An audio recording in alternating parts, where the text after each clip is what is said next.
All right, we've got a CPI report. First inflation report we've had since the shutdown. I've had no government data throughout the, 3+ going on 4 weeks of a government shutdown. But CPI data needed to come in due to Social Security for November 1st. So that's in, and we'll break that down for you. That just came in at the end of the week on Friday. We have a report on an update on the electric boat acquisition of the Crystal Mall in Waterford, and a mortgage rate update. Where did mortgage rates go this week with in the middle of this shutdown and with all this economic data? Where are we heading right now with the Fed meeting looming next week? Brian, let's start with CPI and rates. That's the big economic news of the week that can have an impact on rates in the short term and certainly the long term. Sure. So as you mentioned, this was the first big economic report to come out of the federal government since the shutdown. Now the second longest shutdown in U.S. history. No clear end in sight for the shutdown. And, but I think I was thinking about it before the shutdown. There was discussion and people were talking about how, the government data is not perfect. The Bureau of Labor Statistics, their survey, not as good as it used to be, not perfect. It's not perfect. But I think people are, as unperfect as it is, it's information that people are thirsty for. So I think this report coming out is information people are going to look at. I mean, there was some discussion about it maybe not being as accurate as usual because the government was kind of working with like a skeleton crew to put this together. So, certainly I think some people are going to take it with a grain of salt. But let's get into the numbers. So inflation held right around 3%. But it was lower than expected. So I'm pleased with that as far as mortgage rates. Generally, when it comes, even though it went up a little bit, so the CPI went from 2.9 in August to 3.0 in September, it still came in lower than the 3.1% that was expected or forecast. So overall, better than expected. I don't think it's going to be a big market mover, but certainly, not terrible news for mortgage rates as far as I'm concerned. Yeah, 10 years, it hit this week. The 10-year Treasury hit a year-to-date low and remained under 4%. Actually, leading into the CPI report on Friday morning, the 10-year Treasury went back up over 4, and then the report came out and it dipped back under 4. I mean, just under 4% is the year-to-date low on the 10-year Treasury. 30-year fixed mortgages, obviously. If you've been following this show, they follow the 10-year Treasury. So it's kind of the first indicator of what we're looking at. And, the market kind of went up. So 10 years, under 4%, stock market went up. And, this lower than expected inflation report was welcome news on a week that you've had some, tariff news that has kind of startled the market a little bit. Obviously, more so with China than Canada, but apparently the administration terminated U.S. trade negotiations with Canada over TV ads, Ronald Reagan tariff TV ads. They canceled their negotiations. Canada's not a market mover quite like the China negotiations are, but you have some more of the uncertainty bubbling up with tariffs. And this report, I think the market welcomed it. And the problem I have with the report coming in at 3%.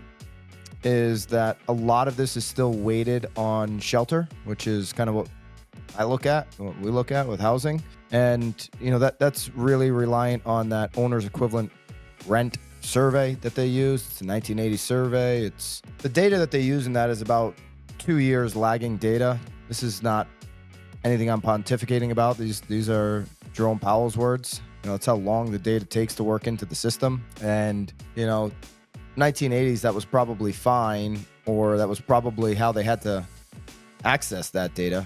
Today, we have the World Wide Web, Brian.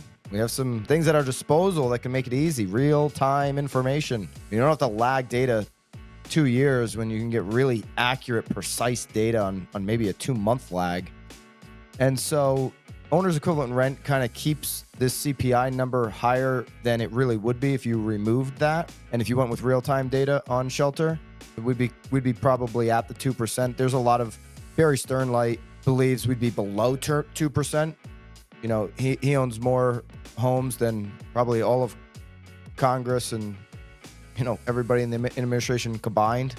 So he knows real estate pretty well. He believes we'd be below 2% on inflation if you took owner's equivalent rent out and just use real-time data. So, that's the big issue I always have with this CPI report. The Wall Street looks at CPI quite a bit, and the Fed looks at it, but they prefer the PCE over it. So this being the only report that the Fed has, due to they had to come in and do this one basically because of Social Security payments November 1st. They use this data for cost of living, to do some kind of cost of living calculation. I got some numbers on that if you want to get a little more granular. So the shelter index rose 0.2%, which was actually, still going up year over year, but it was slightly better than a 0.4% rise in August. So, so that's interesting. It does tell you a little something about the psychology or the mentality of the homeowner. So to your point, not 100% accurate by any means as far as how much rents are going up, but it does kind of tell you a little something about what people perceive to be happening, which is rents not going up quite as much. There was a 0.7% increase in apparel prices, which does show some pass through from the tariffs. Gasoline had a big impact. I guess gasoline prices went up 4.1% compared to September, but still down 0.5% from a year ago. So kind of a mixed bag, this report, but overall, slightly better than people expected, I think. Shelter number 0.2%. That was a good monthly number, and it's starting to make its way into the year over year. 3.6% from a year ago, obviously well over the total 3%. But this was a 4% number quite consistently. So finally, you're starting to get this lagging data to work into the system. But listen, rents, go to realtor.com. Rents in this country have been going down for 26 straight months. And so the data is not catching up enough in the CPI, but this should give the ammunition to the Fed, obviously, to go ahead without having certainty in the jobs data, because they're not getting data, but where we were just 3-4 weeks ago, and the concerns around labor softening, and the concerns from 6 weeks ago when Jerome Powell said that they have concerns about labor. This CPI report should give them the ammunition and the cover to go make that cut next week when the Fed meets and makes their decision. CME Group has it at a 99% chance. Polymarket has it at a near 99% chance. It's kind of baked in the cake, this cut, and probably even the December cut.